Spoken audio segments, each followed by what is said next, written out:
வணக்கம். இது பேச்சுரிமை அதிகாரம். அன்பார்ந்த தமிழ் சொந்தங்களே,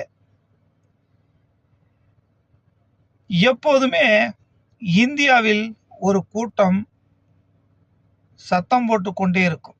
அது என்னவென்றால், நாம் எல்லோரும் இந்து, நாங்கள் எல்லோரும் இந்து, நாம் இந்துதான், இந்த நாடு இந்துதான், இந்த நாட்டையே இந்து நாடாக அறிவிப்போம், நாம் இந்துக்களாக சகோதரர்களாக இருப்போம் என்று ஒரு கூட்டம் கத்தி கொண்டே இருக்கும். அது எந்த கூட்டம்னு உங்களுக்கே தெரியும். அப்படி அந்த கூட்டத்தை 2-3 நாட்களாக காணும்.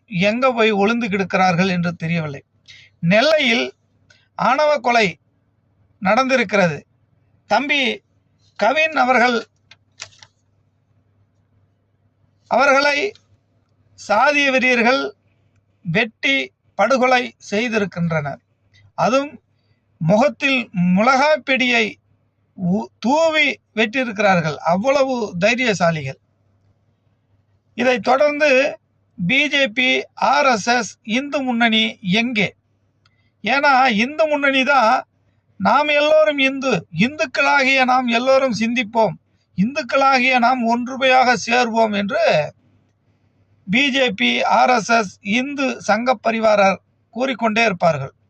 ஆனால் இப்போது ஒரு இந்துவை சராமாரியாக வெட்டியிருக்கிறார்கள். அதுவும் எவ்வளவு தைரியம் பாருங்க. முகத்தில் மிளகா பொடியை போட்டு வெட்டிருக்காங்க. அவ்வளவு கோழை தான். ஏன்னா தைரியசாலியான நேருக்கு தான் நின்று வெட்டுறோம். ஏன்னா மிளகா பொடி போட்டு வெட்டுறவன் கோழையாக தான் இருக்க முடியும். அதுதான் உண்மையும் கூட. அதே போல் இந்த ஆர்எஸ்எஸ் கும்பலை அங்கே ஆர்ப்பாட்டம் பண்ண வேண்டியது தானே. எப்படா ஒரு இந்துவை வெட்டலாம், நாம எல்லாம் ஒன்றா தானே இருக்கணும் அப்படின்னு சொல்ல வேண்டியது தானே. அதே போல் ஒரு இந்து பெண்ணை கல்யாணம் பண்ணுவது தவறா? இதுவும் ஒரு கேள்வியாக மக்கள் முன்வைக்கிறார்கள். ஒரு இந்து பெண்ணை தானே இந்து கல்யாணம் பண்ணுறாங்க, வேற மதத்துலேருந்து கல்யாணம் பண்ணல. அப்போ நீங்கள் தானே கேட்கணும். ஏன்னா நீ இந்துக்களுக்கு நாங்கள் தான் பாதுகாவலர்னு சொல்லிக்கிட்டு அலையிறீங்கள, திரியிறீங்களே.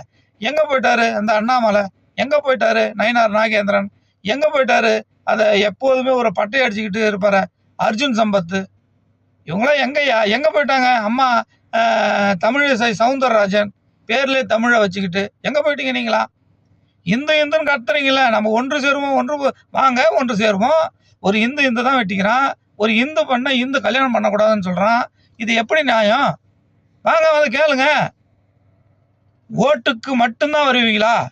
இல்லை ஓட்டு பொறுக்க மட்டும்தான் வருவீங்க? இது போன்ற பிரச்சனைகள்லாம் வரமாட்டீங்க இல்லை. உங்களால் தான் நாடு